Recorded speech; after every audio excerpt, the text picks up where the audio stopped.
Hello friends, नमस्कार। आप सभी का अपने यूट्यूब ऑनलाइन क्लास में वेलकम।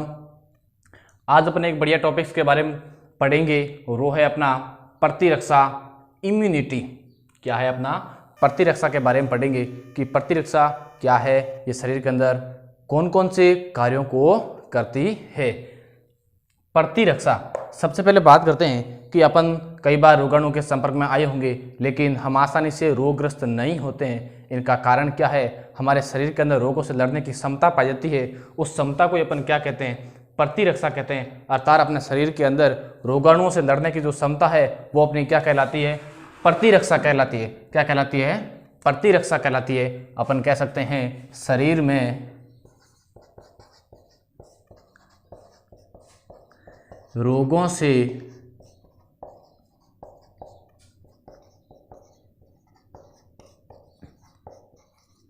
लड़ने की क्षमता क्या कहलाती है? प्रतिरक्षा कहलाती है। ये जो अपने शरीर के अंदर प्रतिरक्षा है, ये प्रतिरक्षा दो प्रकार से पाई जाती है। कैसी? एक तो होती है जन्मजात और दूसरी है उपार्जित। जन्मजात का मतलब होता है कि यह प्रतिरक्षा जन्म से ही पाई जाती है, और उपार्जित प्रतिरक्षा का मतलब है इस प्रकार की प्रतिरक्षा को जन्म के बाद में ग्रहण किया जाता है। फिर अपने पास शब्द है प्रतिरक्षा विज्ञान, या इसे अपन इम्यूनोलॉजी कहते हैं। प्रतिरक्षा विज्ञान एक प्रकार की विज्ञान की शाखा है जिसके अंतर्गत प्रत्येक जीवों के प्रतिरक्षा तंत्र का अध्ययन किया जाता है। तो अपन कह सकते हैं प्रतिरक्षा विज्ञान एक विज्ञान की शाखा है। यह एक विज्ञान की शाखा है जिसके अंतर्गत प्रतिरक्षा तंत्र का अध्ययन किया जाता है, जिसमें प्रत्येक जीव के प्रतिरक्षा तंत्र का अध्ययन किया जाता है। वो विज्ञान की शाखा क्या कहलाती है? इम्यूनोलॉजी या फिर प्रतिरक्षा विज्ञान कहलाती है। अपने शरीर में प्रतिरक्षा की दो प्रकार की विधियां पाई जाती है। जो प्रतिरक्षा की दो विधियां कौन कौन सी है? स्वाभाविक प्रतिरक्षा,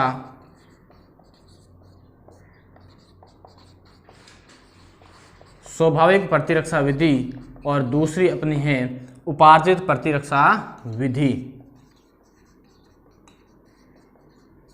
उपार्जित प्रतिरक्षा विधि, स्वाभाविक प्रतिरक्षा विधि। इस स्वाभाविक प्रतिरक्षा को अपन क्या कहते हैं? प्राकृतिक प्रतिरक्षा, या इसे सामान्य प्रतिरक्षा कहते हैं। ये जो अपनी स्वाभाविक प्रतिरक्षा को प्राकृतिक प्रतिरक्षा या इसे सामान्य प्रतिरक्षा कहते हैं। इसे सामान्य प्रतिरक्षा क्यों कहते हैं? सामान्य प्रतिरक्षा कहने का कारण है क्योंकि जो स्वाभाविक प्रतिरक्षा है यह प्रत्येक व्यक्ति के अंदर, प्रत्येक शरीर में एक समान रूप से कार्य करती है, और यह हमारे शरीर में किसी विशिष्ट रोगाणु से सुरक्षा प्रदान करने में सहायक नहीं है। यह सभी रोगाणुओं के प्रति समान रूप से सुरक्षा प्रदान करती है। इसलिए इसे अपन क्या कहते हैं? सामान्य प्रतिरक्षा कहते हैं। यह प्रतिरक्षा, स्वाभाविक प्रतिरक्षा के बारे में देखते हैं। यह प्रतिरक्षा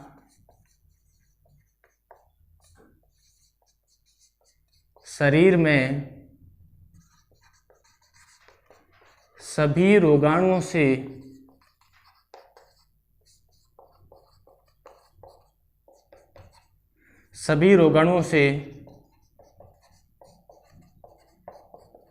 समान रूप से रक्षा प्रदान करती है। एक विशिष्ट रोगाणु के प्रति सुरक्षा प्रदान नहीं करती है। एक विशिष्ट रोगाणु के प्रति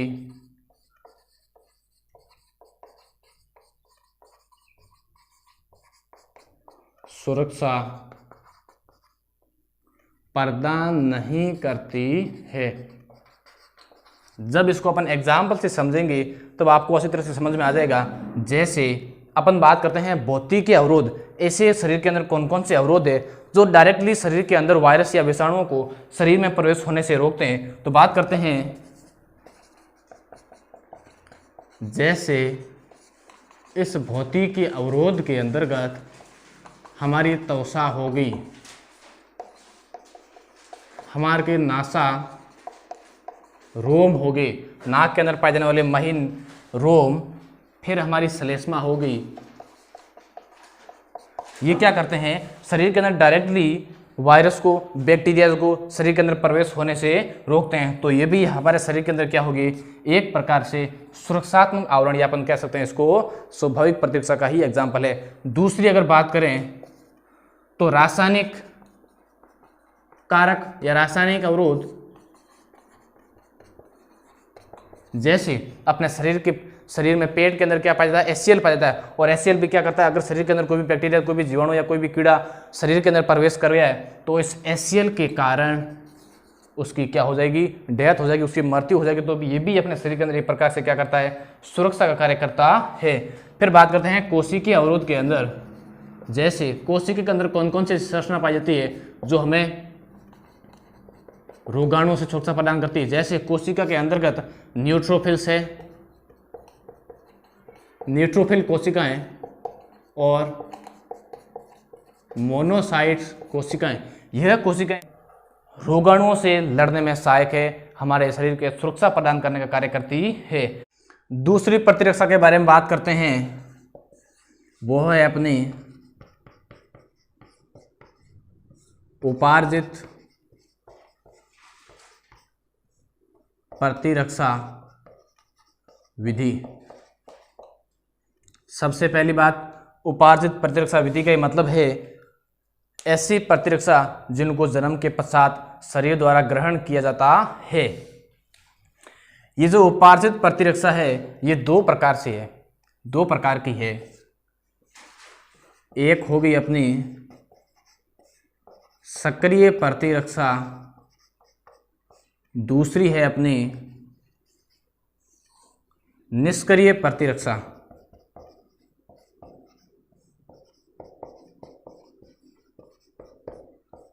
ध्यान से इस टॉपिक को समझना कि सक्रिय प्रतिरक्षा क्या होती है, निष्क्रिय प्रतिरक्षा क्या होती है। तो बात करते हैं इस सक्रिय प्रतिरक्षा के बारे में। सक्रिय प्रतिरक्षा ऐसी प्रतिरक्षा जिसका निर्माण शरीर स्वयं एक विशिष्ट प्रतिजन के विरुद्ध करता है। तो सक्रिय प्रतिरक्षा के अंतर्गत ऐसी प्रतिरक्षा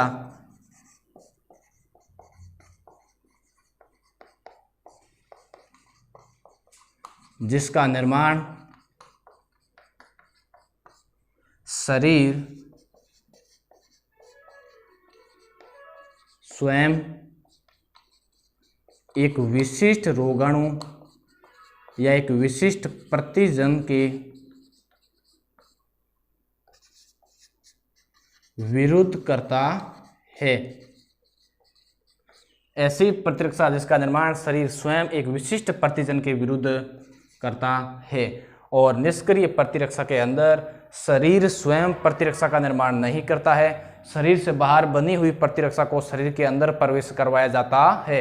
दोनों में अंतर क्या है, सक्रिय प्रतिरक्षा के अंदर शरीर के अंदर ओनली फॉर केवल प्रतिजन या किसी वायरस को शरीर के अंदर प्रवेश करवाया जाता है, लेकिन इसके अंदर शरीर के अंदर बनी हुई प्रतिरक्षा को प्रवेश करवाया जाता है। तो अपन कह सकते हैं इस प्रतिरक्षा में शरीर प्रतिरक्षा का निर्माण नहीं करता है,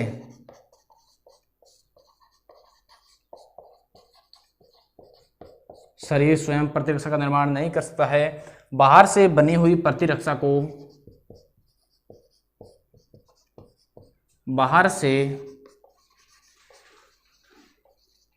बनी हुई प्रतिरक्षा को शरीर में प्रवेश कराया जाता है।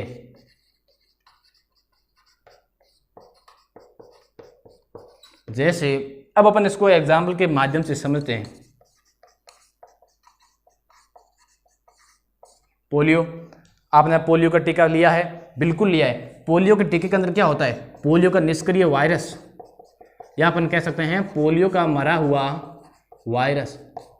इस पोलियो के अंदर क्या होता है, पोलियो का मरा हुआ वायरस जैसे ही अपने शरीर के अंदर ये पोलियो का निष्क्रिय वायरस प्रवेश करता है तो हमारे शरीर की जो कोशिकाएं हैं, जो प्रतिरक्षा तंत्र है, वो इस वायरस के खिलाफ प्रतिरक्षा का निर्माण करता है। किसका निर्माण करता है, प्रतिरक्षा का। आपने ग्रहण क्या किया, आपने ग्रहण किया ओनली फॉर वायरस, लेकिन इस प्रतिरक्षा का निर्माण किसने किया, अपने शरीर की जो प्रतिरक्षा तंत्र है, उस प्रतिरक्षा तंत्र ने प्रतिरक्षा का निर्माण किया। इसका मतलब है कि इस प्रतिरक्षा का निर्माण शरीर के अंदर हो रहा है। लेकिन जैसे मैं आपको एग्जांपल देता हूं, टेटनेस का टीका, कई बार आपने टेटनेस का टीका लगवाया होगा, या अपन कह सकते हैं डिप्थीरिया का टीका। किसका टीका, डिप्थीरिया। इस टेटनेस और डिप्थीरिया के टीके के अंदर जो प्रतिरक्षी होती है, उस प्रतिरक्षी का निर्माण शरीर से बाहर किया जाता है। इसके अंदर केवल और केवल प्रतिरक्षी को ही शरीर में प्रवेश करवाया जाता है, लेकिन इसके अंदर ओनली फॉर निष्क्रिय वायरस को शरीर के अंदर प्रवेश करा जाता है। शरीर स्वयं हमारी प्रतिरक्षा का निर्माण करता है, लेकिन इसमें प्रतिरक्षा निर्माण शरीर से बाहर होता है। फिर बात करते हैं जो हमारी सक्रिय प्रतिरक्षा है, इसकी अवधि क्या है, बहुत ज़्यादा है। इसकी अवधि क्या है, लंबे समय तक। लेकिन इस निष्क्रिय प्रतिरक्षा की अवधि क्या है, कम समय के लिए। जैसे माना कि आपने कई बार टेटनस का टीका लगवाया, लेकिन आप 12 महीने बाद आपको और कोई चोट लगी है लोहे की, तो आपने दोबारा टेटनस का टीका लगाया। क्यों, क्योंकि जो टेटनस का टीका है, इसकी लॉन्ग लाइफ, जो उसकी उम्र है, जो अवधि है, उसकी क्या है, कम होने के कारण अपन को दोबारा टीका लगाना पड़ता है। तो ये तो होगी अपनी सक्रिय और निष्क्रिय टीके के बारे में बात। जैसे माना कि आप पोलियो का टीका लेते हैं और जैसे ही आपके शरीर के अंदर पोलियो का वायरस प्रवेश करता है तो हमारा शरीर उसके खिलाफ दो प्रकार की प्रतिरक्षी का निर्माण करता है। एक प्रतिरक्षी तुरंत इस वायरस को नष्ट कर देती है और दूसरी प्रतिरक्षी हमारे मस्तिष्क के अंदर क्षय हो जाती है। और भविष्य के अंदर कई बार भविष्य के अंदर दोबारा अगर ये वायरस अपने शरीर के अंदर प्रवेश करता है तो वही प्रतिरक्षी इस वायरस को नष्ट करने में क्या करती है, सहायता प्रदान करती है। अब थोड़ी सी बात करते हैं अपन प्रतिजन और प्रतिरक्षी के बारे में। कभी से बोल रहे हैं एंटीजन, प्रतिजन। क्या होता है प्रतिजन? जैसे मैं आपको कहूं आपने पोलियो का टीका लिया है तो वो पोलियो का टीका आपके लिए क्या है, एक प्रकार का प्रतिजन है। क्या है वो, एक प्रकार का प्रतिजन है। तो इसको परिभाषा के रूप में इस प्रकार कह सकते हैं कि प्रतिजन वह बाह्य रोगाणु या बाह्य पदार्थ होते हैं जो शरीर के अंदर प्रवेश करने के पश्चात बी लसिका कोशिका को प्लाज्मा कोशिका के अंदर रूपांतरित कर प्रतिरक्षी निर्माण की क्रिया को प्रेरित करता है। वो अपना क्या कहलाता है, प्रतिजन कहलाता है। तो प्रतिजन वह बाह्य पदार्थ या रोगाणु है जो शरीर में प्रवेश करने के पश्चात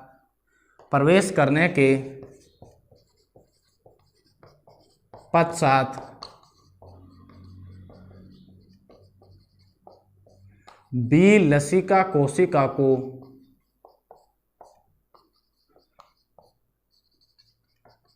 प्लाज्मा कोशिका में रूपांतरित कर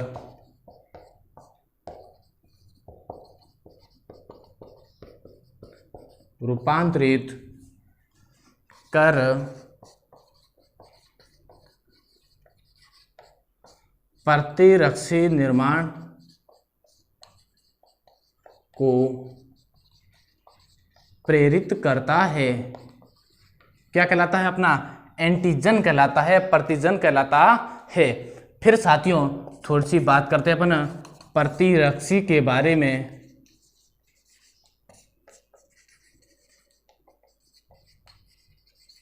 एंटीबॉडी क्या है, एंटीबॉडी अपन ने पहले भी बात की। प्रतिरक्षा क्या होती है, हमारे शरीर के अंदर जो रोगों से लड़ने की क्षमता है वही क्या कहलाती है, प्रतिरक्षा कहलाती है। हमारे शरीर के अंदर प्रतिरक्षा का निर्माण प्रतिजन की बी लसिका कोशिका की अनुक्रिया के पश्चात किसका निर्माण होता है? इस प्रतिरक्षी का निर्माण होता है। जैसे माना कि अपने शरीर के अंदर कौन प्रवेश कर गया है? प्रतिजन प्रवेश कर गया है, तो अपन कह सकते हैं प्रतिजन की बी लसिका कोशिका से अनुक्रिया के पश्चात किसका निर्माण होता है? इस एंटीबॉडी का निर्माण होता है। इस प्रतिरक्षी को अपन इम्यूनोग्लोबिन भी कहते हैं। क्या कहते हैं? इम्यूनोग्लोबिन, से शॉर्टकट कहते हैं आईजी। तो इसे या प्रतिरक्षी को इम्यूनोग्लोबिन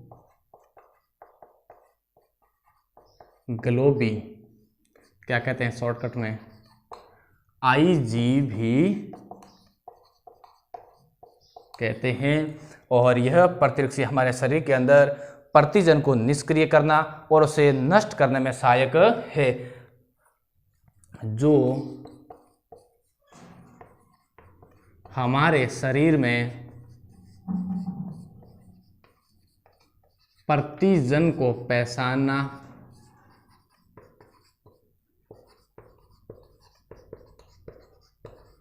पहचानने एवं उसे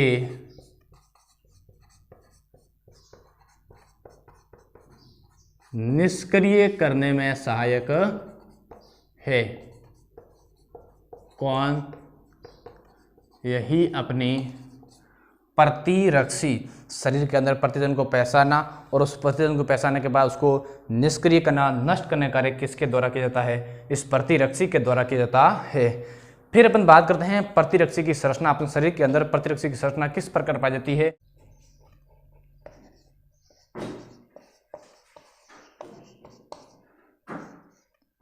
किसके बारे में बात करते हैं? प्रतिरक्षी की संरचना के बारे में।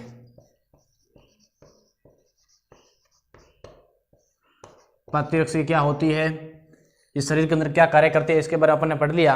अब बात करते हैं इसकी संरचना कैसी होती है, प्रतिरक्षी की स्ट्रक्चर कैसी होती है। तो सबसे पहले आप देख सकते हैं जो हमारी ये आपको स्ट्रक्चर दिखाई दे रही है, ये इंग्लिश के बड़े कैपिटल वाई अक्षर के समान है। कैसी संरचना है? इंग्लिश के कैपिटल वाई अक्षर के समान संरचना है। इसको पूरा ब्लैक कर देंगे अपन, क्योंकि यह भारी श्रृंखला है। कैसी श्रृंखला है? भारी श्रृंखला है। सबसे पहले इसके आकार की बात की जाए तो इसका आकार अंग्रेजी के कैपिटल वाई अक्षर के समान है और यह कुल 4 प्रकार के इकाइयों से मिलकर बनी होती है, जिसके अंदर 2 इकाइयां भारी और 2 इकाइयां कैसी होती है? हल्की होती है। तो इसकी संरचना कैसी है? अंग्रेजी के वाई अक्षर के समान है। दिखने में जो दिखाई दे रही है ये इंग्लिश के वाई अक्षर के समान दिखाई दे रही है। दूसरी बात, यह 4 संरचनात्मक इकाइयों से मिलकर बनी हुई है। कितनी इकाइयों से? 4 संरचनात्मक इकाइयों से मिलकर बनी है। यह 4 संरचनात्मक इकाइयों से मिलकर बनी है, जिसमें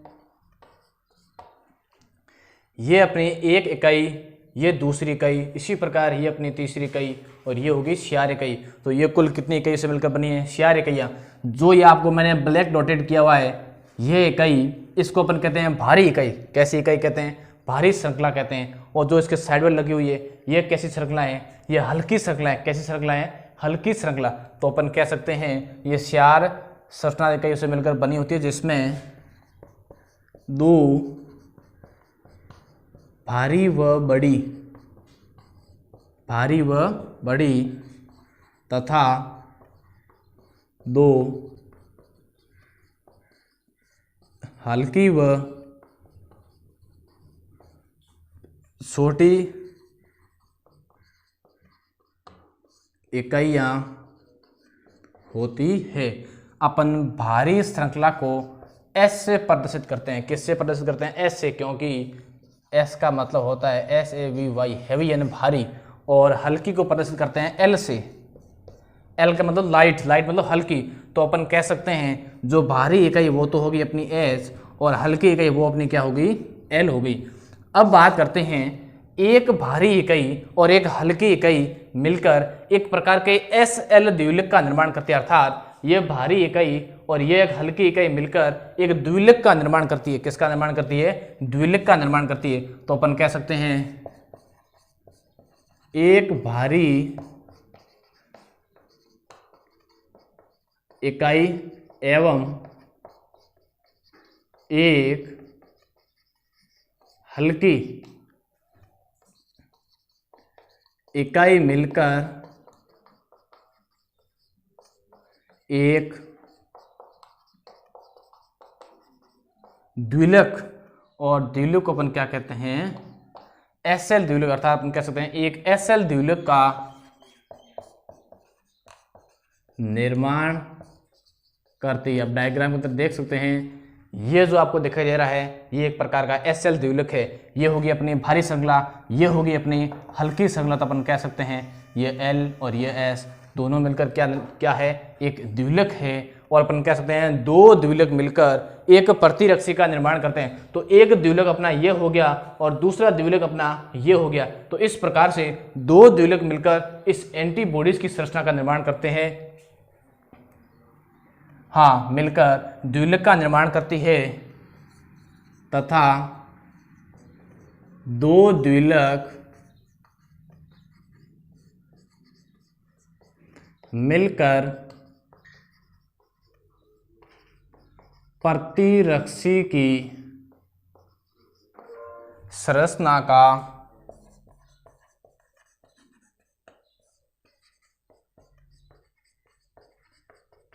निर्माण करते हैं। फिर विद्यार्थियों बात करते हैं जो हमारी भारी और जो हल्की श्रृंखला है यह एक डाई सल्फाइड बंध से बंधी हुई होती है।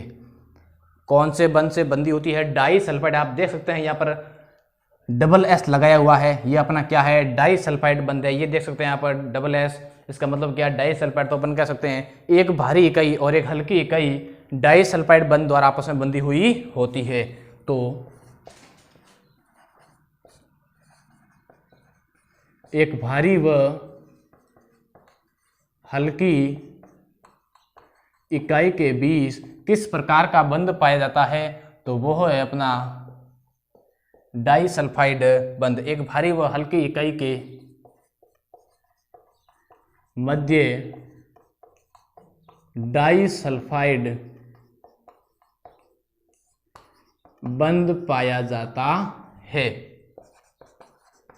किस प्रकार का बंध पाया जाता है? डाई सल्फाइड बंध पाया जाता है। फिर बात करते हैं जो हमारी भारी श्रृंखला है, जो हमारी हैवी श्रृंखला है, यह 440 एमिनो अम्लों से मिलकर बनी होती है। और जो हमारी हल्की श्रृंखला है यह श्रृंखला 220 एमिनो अम्लों से मिलकर बनी होती है। एमिनो अम्ल क्या होते हैं? एमिनो अम्ल वे समूह जिसके अंदर एमाइन और कार्बोऑक्सिल समूह पाए जाते हैं, वे क्या कहलाते हैं? एमिनो अम्ल। तो इसके अंदर देख सकते हैं ये आपका एमाइन समूह है और यहाँ पर आपका कौन सा समूह है? कार्बोक्सिल समूह, अर्थात दोनों समूह इसके अंदर प्रेजेंट है। तो अपन कह सकते हैं भारी इकाई 440 अमीनो अम्लों और हल्की इकाई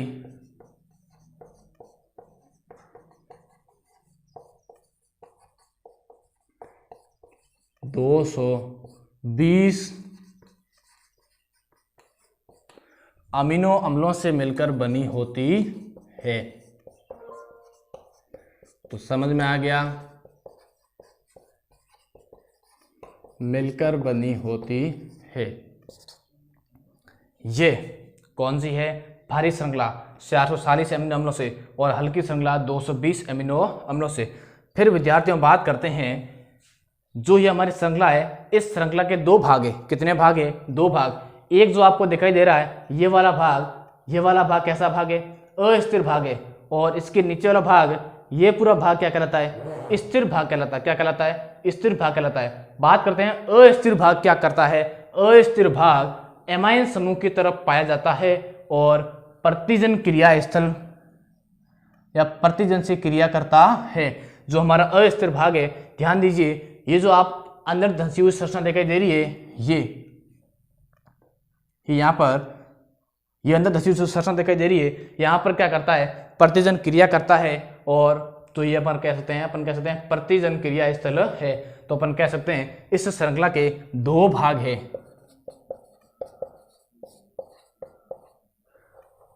प्रत्येक इकाई अपन कह सकते हैं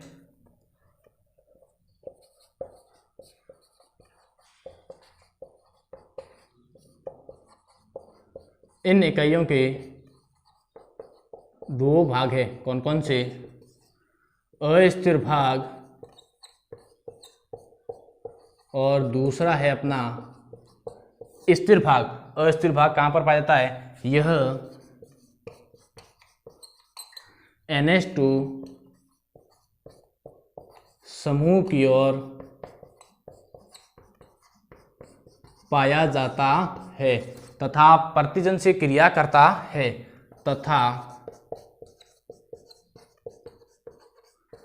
प्रतिजन से क्रिया करता है। लेकिन जो अपना दूसरा स्थिर भाग है, यह भाग COOS समूह की तरफ पाया जाता है। जो स्थिर भाग कौन सा समूह? यह कार्बोक्सिल समूह, कार्बोक्सिल समूह की तरफ पाया जाता है। तो ये होगी इन दोनों भागों की बात। अब मित्रों, आप देख सकते हैं इस प्रतिरक्षा के संरचना के जो ऊपरी भुजाओं के भाग है, ये भाग कैसे होते हैं? कोमल होते हैं, लचीले होते हैं और इन्हें अपन क्या कहते हैं? हिंज या कब्जे कहते हैं। क्या कहते हैं इनको? अपन हिंज या कब्जे कहते हैं। और यह हिंज या कब्जे प्रतिजन के आकार को छोटा बड़ा कर यहाँ पर क्रिया करवाने में क्या करते हैं? सहायक है। तो अपन लिख सकते हैं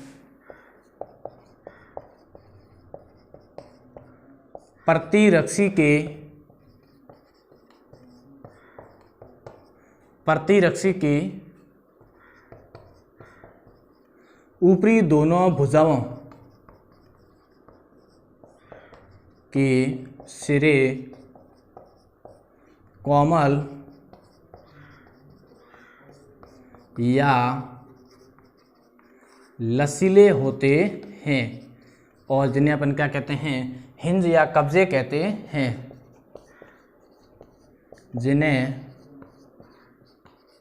हिंज या कब्जे कहते हैं। यह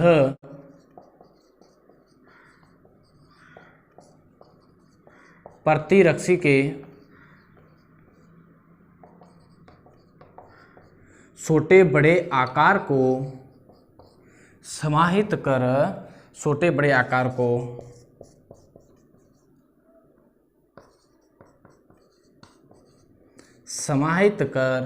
प्रतिजन क्रिया करवाने में प्रतिजन की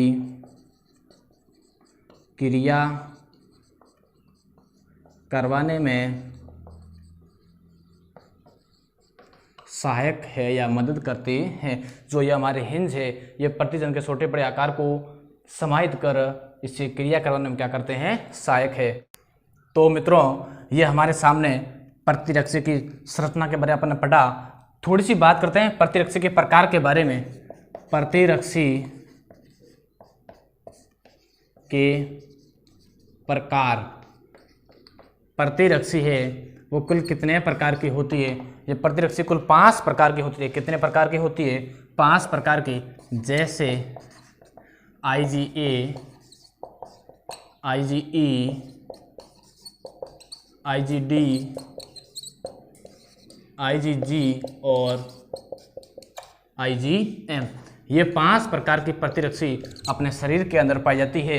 IgA एक ऐसी प्रतिरक्षी है जो अपने माँ के दूध के अंदर पाई जाती है। तो अपन कह सकते हैं IgA एकमात्र ऐसी प्रतिरक्षी है जो माँ के दूध के अंदर पाई जाती है। माँ के दूध में पाई जाने वाली प्रतिरक्षी कौन सी है? IgA। फिर बात करते हैं जो हमारी IgE है, यह मास्ट कोशिकाओं और एलर्जी वाली क्रियाओं के अंदर सहायक है। तो यह मास्ट सेल या फिर